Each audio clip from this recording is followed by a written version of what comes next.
老細祝你生意興隆，業績長虹。最緊要年年有今日，老細想嗰樣有嗰樣。多謝你，嚟大家飲杯。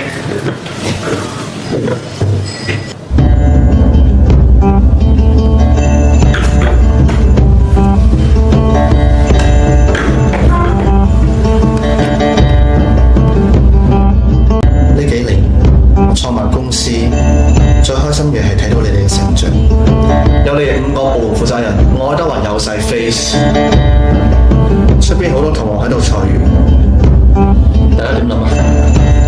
好多你遞晒信啦，或者用辭職嚟撐我。咁講，你部門都慳唔少錢啦。銷售部女力風行，日日都有人嚟獻菜，我都幾走咗幾個試用期都未過嘅應屆生係嘛？唔知嘅，以為你炒到銷售總監添。大家都係公司教學班，個個都好失撲嘅。加咁多班咁咪點啊？講舊屎食屎啊！最緊要睇下個效率啊嘛。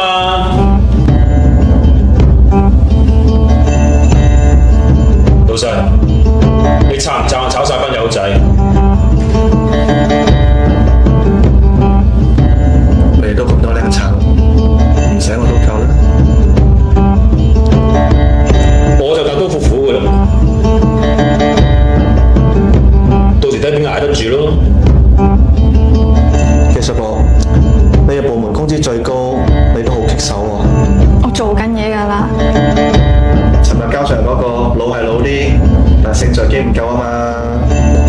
有時炒咗啲女員工，又怕賠得多，又怕勞動仲裁，都幾慘㗎。可以嘅話，咪俾啲時間再考察下咯。炒咗個開朝元老啫嘛，有乜咁巴閉啊？俾我人事部炒咗我細佬，再炒埋我老母，炒剩得翻我同我老公2個，咁仲唔夠巴閉啊？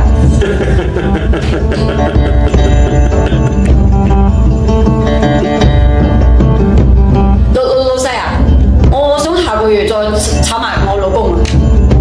嫌我冇錢發工資啊？唔係，我想幫公司再慳多啲錢啫。呢單嘢遲啲先傾。收到，老闆。技術部，你都 hold 住先。咩意思啊，老闆？由始至終我都冇話我要大家裁員。玩啊！而家搞咁大場大龍鳳先嚟叫我收手。我話好多同行裁員係想同大家講，可以留意一下有咩合適人可以招佢入嚟。喂，老母，轉線未啊？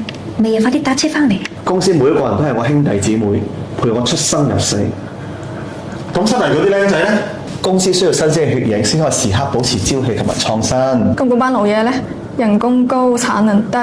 老員工係一間企業嘅中流砥柱，佢哋嘅經驗同埋解決問題嘅能力係用錢買唔到嘅。咁日日摸魚踢一腳，用嗰啲咧？用事去教人，用標準去育人。佢哋唔主動係因為我哋工作激勵未到位。我愛德華喺度表個態，人係第一生產力。既然大家都將職業生涯呢個最大嘅賭注壓喺我身上，我又點會令到大家輸呢？所以入得嚟群都係大家庭，一個都不能少。